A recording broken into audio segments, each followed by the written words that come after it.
World history has recorded countless examples of extraordinary kings and valiant leaders.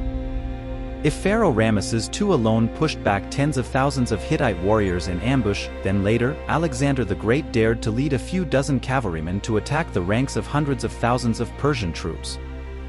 There is a common thread between these battles. They all involved strong, skilled fighters facing off against farmers, individuals lacking extensive combat skills. However, it's almost unbelievable that a person afflicted with a severe illness, unable to wield a sword with their dominant hand, struggling even to walk and talk, could perform heroic deeds. Yet, there was one who achieved just that. He was King Baldwin IV, the Leper King of the Kingdom of Jerusalem.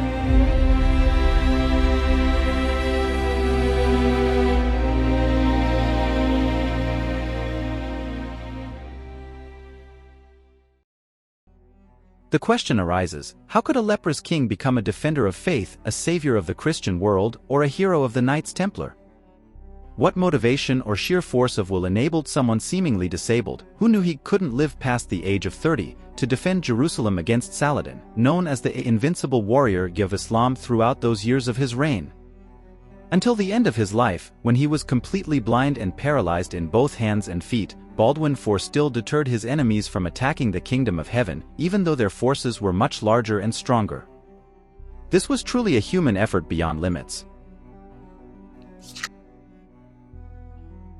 In 1161, Prince Baldwin, son of King Amalric and Queen Agnes, was born in Jerusalem, the kingdom of the Crusader armies, the holy land for both Christianity and Islam. From a very young age, Baldwin displayed qualities of a military leader. He was extremely intelligent and studious. The king's private tutor, William of Tyre, described the young prince. He learned everything quickly and handsomely. In horse riding, he proved himself even better than older men, and Baldwin had an excellent memory and a fondness for hearing stories of old. One day, William of Tyre discovered that the future king seemed oblivious to pain.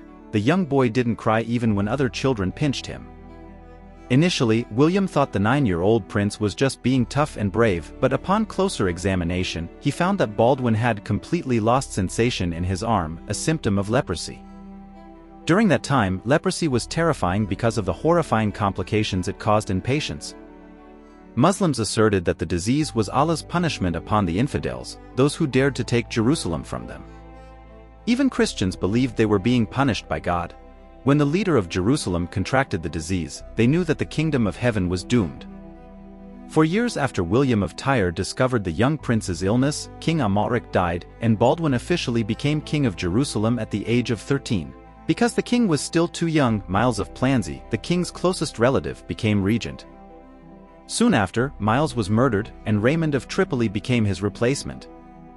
In 1175, Raymond of Tripoli made a peace treaty with Saladin, the leader of the Ayyubid dynasty and the Islamic world at the time, to keep Jerusalem peaceful, at least for a few years.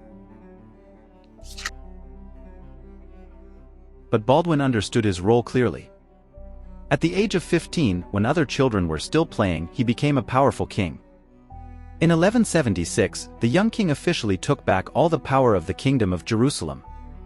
2 years had passed since the day the boy who didn't know pain became king, and leprosy had become much worse. It tormented Baldwin's body everywhere, making him increasingly disabled. Despite these difficult conditions, refusing to accept and succumb to his dire fate, and refusing to accept the false peace offered by Saladin, the king immediately nullified the peace treaty with Saladin. He knew that if he accepted the delay, allowing Saladin's army to roam freely around the surrounding areas, sooner or later, Jerusalem would fall. Baldwin personally led the army to punish the surrounding areas of Damascus, forcing Saladin to abandon his attack on Aleppo and retreat to a defensive position. Also in 1176, Baldwin defeated Saladin's nephew's army in Lebanon and Syria. In just the first few months, Baldwin showed everyone his brilliant tactical mind. Instead of defending Aleppo, Baldwin attacked Damascus, forcing Saladin to abandon his campaign. In the art of war, this was a famous surround way to rescue Zhao strategy. Immediately after that, Baldwin planned to attack the stronghold of Egypt, where all of Saladin's strength was concentrated, located in Cairo, Giza, Luxor. Realizing that Jerusalem was weak in naval warfare, the young king allied with the Byzantine Empire. The seemingly favorable plan was disrupted when William of Montferrat, the king's brother-in-law and a key figure in the campaign, fell ill and died. Afterwards, it was the king's turn to fall ill, causing the campaign to stall. The Byzantine court became worried and decided not to support this military campaign anymore. The campaign to defeat Saladin collapsed, and it made the Crusader army unable to harm Saladin's stronghold again. Unfortunately, the only one who recognized the importance of this campaign, King Baldwin, could not fulfill his wish. Historians later believed that if Baldwin had succeeded, the Kingdom of Jerusalem would have existed much longer before its rapid downfall.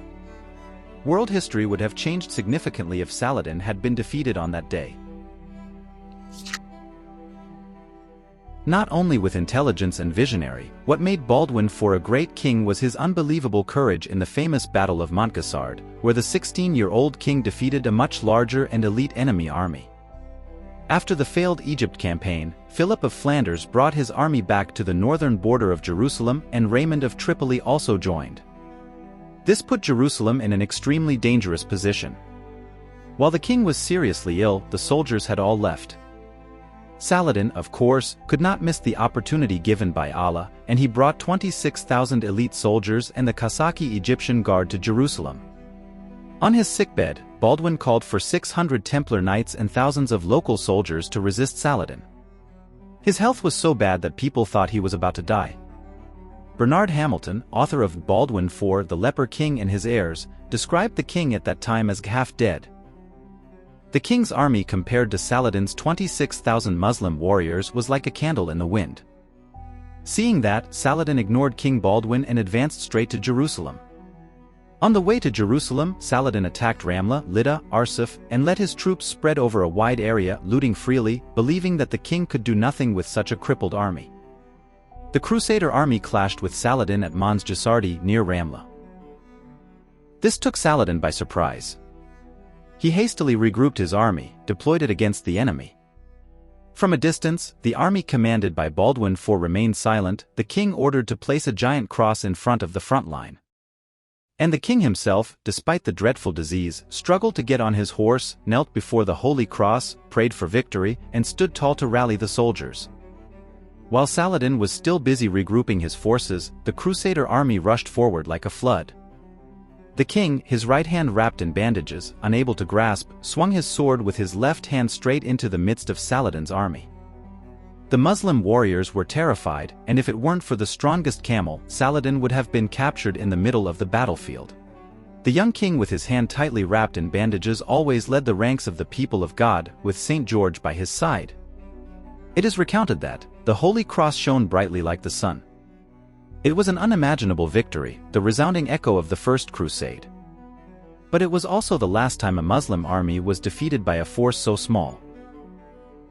Saladin's 26,000 elite soldiers were scattered without armor, the famous Kasaki guard was almost killed, and Saladin's grandson was killed in the battle.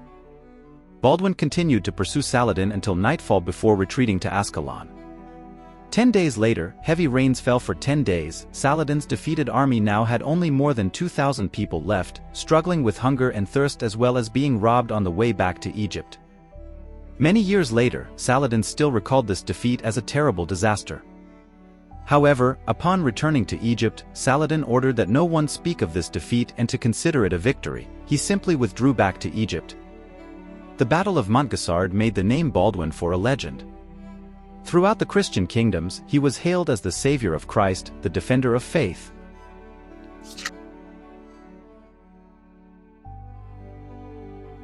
The glory of victory did not diminish the increasingly rapid spread of leprosy. Meanwhile, Baldwin's successor had no one.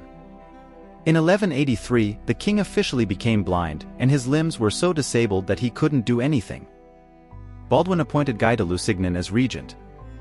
However, immediately afterward, Guy de Lusignan proved too weak to unify the classes and dared not confront Saladin even though he had the most powerful army ever held on Holy Land, an army built by Baldwin IV himself. Therefore, the burden of an entire kingdom once again fell on Baldwin IV.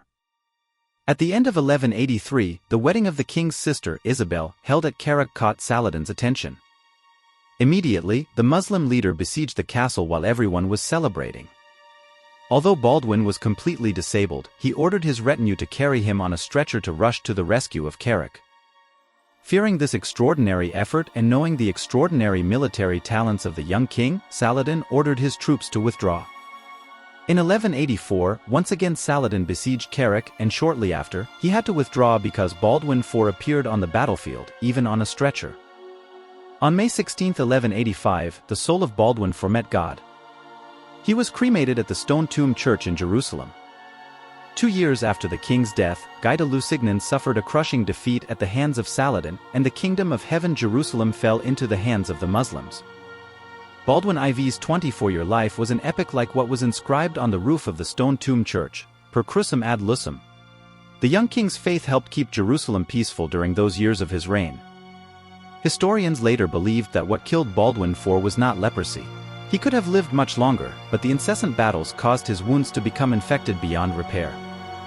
Anyway, what he achieved in his 9 years of reign was worth more than 90 years of peaceful life.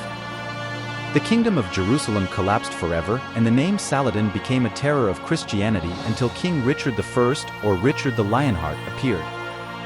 The complex relationship between Saladin and Richard made the Crusades much more interesting.